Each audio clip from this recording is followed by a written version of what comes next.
a WikiVidi documentaries production. Don't forget to like and subscribe. Enjoy. Kellyanne Conway. Kellyanne Elizabeth Conway is an American pollster, political consultant, and pundit who is currently serving as counselor to the president in the administration of U.S. President Donald Trump. She was previously Trump's campaign manager, having been appointed in August 2016. Conway is the first woman to have run a successful U.S. presidential campaign. She has previously held roles as campaign manager and strategist in the Republican Party, and was formerly president and CEO of the polling company, Incorporated/WomanTrend.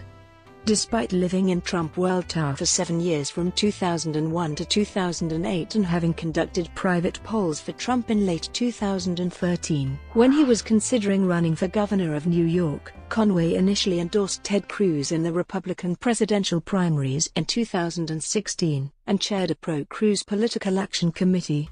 After Cruz withdrew from the race, Trump appointed Conway as a senior advisor and later campaign manager to his campaign. On December 22, 2016, Trump announced that Conway would join his administration as counselor to the president. Since Trump's inauguration, Conway has been embroiled in a series of controversies, using the phrase, "alternative facts," making reference to a Bowling Green massacre that never occurred, and claiming Michael Flynn had the full confidence of the president hours before he was dismissed. Members of Congress from both parties called for an investigation of apparent ethics violation after she publicly endorsed commercial products associated with the president's daughter Ivanka Trump. On November 29, 2017, Attorney General Jeff Sessions announced that Conway would oversee White House efforts to combat the opioid overdose epidemic. Early life. Kellyanne Elizabeth Fitzpatrick was born on January 20, 1967. In Atco, New Jersey, to Diane Fitzpatrick. Conway's father, who had Irish ancestry, owned a small trucking company, and her mother, who was of Italian descent, worked at a bank. They divorced when she was 3. She was raised by her mother, grandmother and 2 unmarried aunts in the Atco section of Waterford Township, New Jersey, and graduated from St. Joseph High School in 1985, where she sang in the choir, played field hockey, worked on floats for parades, and was a cheerleader. While in high school, she claims she got the football team to stop bullying her overweight cousin, Mark DeMarco, and she claims the bullying never occurred again. Her family's religion is Catholic. Conway credits her experience working for 8 summers on a blueberry farm in Hamilton, New Jersey, for teaching her a strong work ethic. "The faster you went, the more money you'd make," she said. At age 16, she won the New Jersey Blueberry Princess pageant. At age 20, she won the World Champion Blueberry Packing competition. "Everything I learned about life and business started on that farm." Conway graduated magna cum laude with a Bachelor of Arts in Political Science from Trinity College, Washington, D.C., where she was elected to Phi Beta Kappa.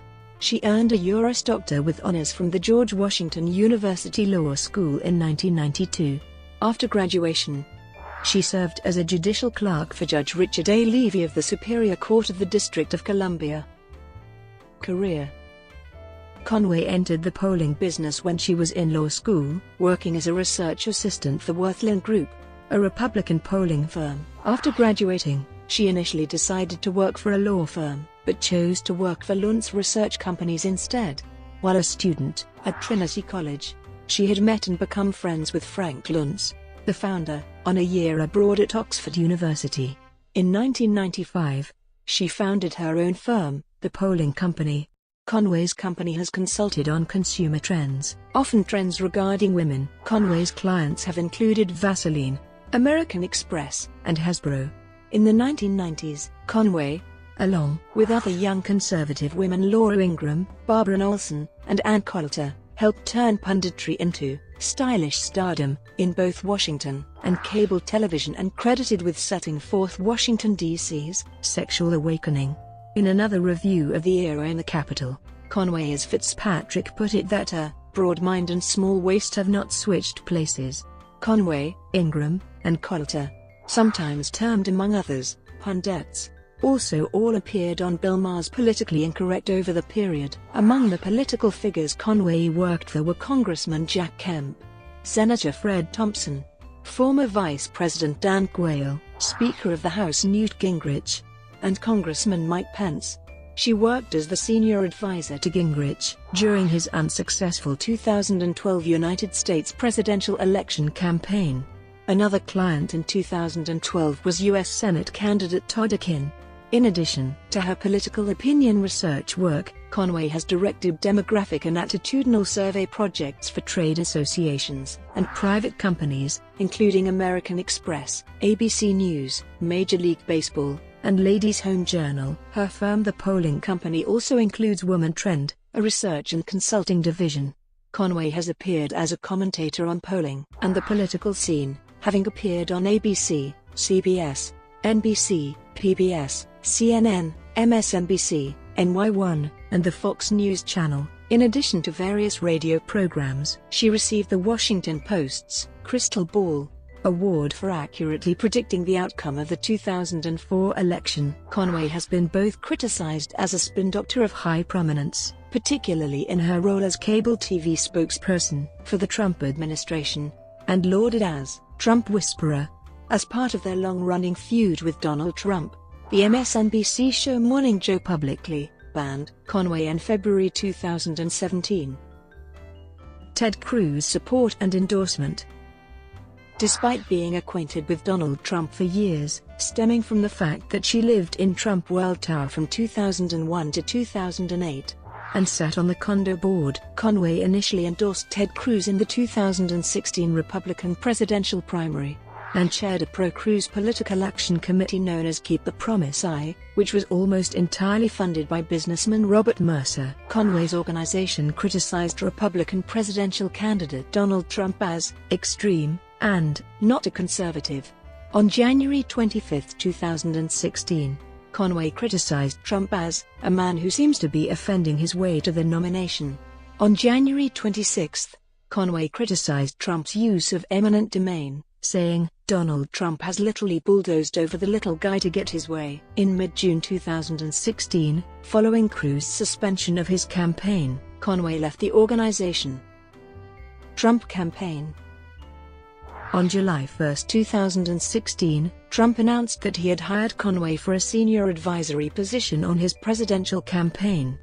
Conway was expected to advise Trump on how to better appeal to female voters. On August 19, following the resignation of Paul Manafort, Trump named Conway the campaign's third campaign manager. She served in this capacity for 10 weeks, through the November 8 general election, and was the first woman to successfully run an American presidential campaign, and the first woman to run a Republican general election presidential campaign. Since October 2016, Conway has been satirized on Saturday Night Live, in which she is portrayed by Kate McKinnon. In a January 2017 interview with The Hollywood Reporter, Conway acknowledged the SNL parody by noting that Kate McKinnon clearly sees the road to the future runs through me and not Hillary. Presidential transition. On November 10, 2016, Conway tweeted publicly that Trump had offered her a White House job. "I can have any job I want," she said on November 28. On November 24, Conway tweeted that she was receiving deluge of social media and private comms re Romney. Some Trump loyalists sworn against Romney as second of state, with a link to an article on Trump loyalists' discontent for the 2012 nominee. Conway told CNN she was only tweeting what she was shared with President-elect Donald Trump and Vice President-elect Mike Pence in private. On November 28, two top sources at the Trump transition team told media outlets that Trump was furious at Conway for media comments she made on Trump administration cabinet appointments. The following day, however, Trump released a written statement stating that the campaign sources were wrong and that he had expressed disappointment at her critical comments on Romney. CNBC reported on November 28 that senior officials in the Trump transition have reportedly been growing frustrated by Conway's failure to become a team player.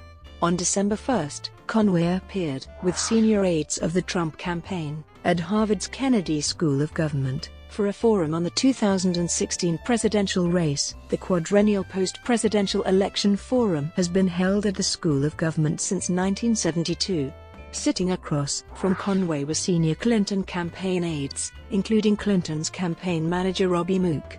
As tempers began to flare, the forum escalated into a shouting match. During one exchange, Clinton senior strategist Joel Benenson said, "The fact of the matter is that more Americans voted for Hillary Clinton than for Donald Trump." Conway replied to Benenson while looking at the Trump aides, "Hey, guys, we won. You don't have to respond. He was the better candidate. That's why he won." In early December, Conway claimed that Hillary Clinton supporters were making death threats against her. Consequently, Trump assigned Secret Service to protect her. Conway gave up her Secret Service protection in September 2017 due to reduction in threats. Inauguration fight. According to eyewitnesses, Conway allegedly punched a tuxedo-clad man at an exclusive inauguration ball just hours after Donald Trump was sworn in as president. In an attempt to break up a scuffle, Conway stepped between two men, but they wouldn't break up the fight, and Conway apparently punched one of them in the face with closed fists at least 3 times. It was not immediately clear what triggered the fistfight, and a Trump spokeswoman did not return a request for comment. Alternative facts. During a Meet the Press interview 2 days after Trump's presidential inauguration, Conway used the phrase, "alternative facts," to defend statements made by White House Press Secretary Sean Spicer regarding the inauguration's crowd size. Conway's phrase reminded liberal-leaning commentators of newspeak, an obfuscatory language style that is a key element of the society portrayed in George Orwell's dystopian novel 1984. Soon after Conway's interview, sales of the book had increased by 9,500%, which the New York Times and others attributed to Conway's use of the phrase, making it the #1 bestseller on Amazon.com. American Thinker, a conservative daily magazine, claimed that alternative facts was a commonly used legal phrase and was known to most lawyers. However, The Guardian, a liberal British daily newspaper, revealed that several legal databases showed no hits for the phrase. Bowling Green Massacre. On February 2, 2017, Conway appeared in a television news show interview on Hardball with Chris Matthews. In order to justify President Trump's immigration ban, she referenced an event allegedly perpetrated by Iraqi terrorists she termed the Bowling Green Massacre. Such an event never took place. Vox suggested Conway was referring to the 2011 arrest of 2 Iraqi refugees in Bowling Green, Kentucky. Conway stated the next day that she meant to say, Bowling Green terrorists, both of whom had pleaded guilty to carrying out and supporting attacks on American soldiers in Iraq. There was never any suggestion that they had planned to carry out attacks in the United States. On February 5, 2017, New York University journalism professor Jay Rosen argued that, given repeated misstatements of fact, Conway should cease being booked as a guest on television news shows. CNN opted not to book Conway as a guest that day, because of what the network said were serious questions about her credibility. Brought to you by WikiVidi documentaries. Would you like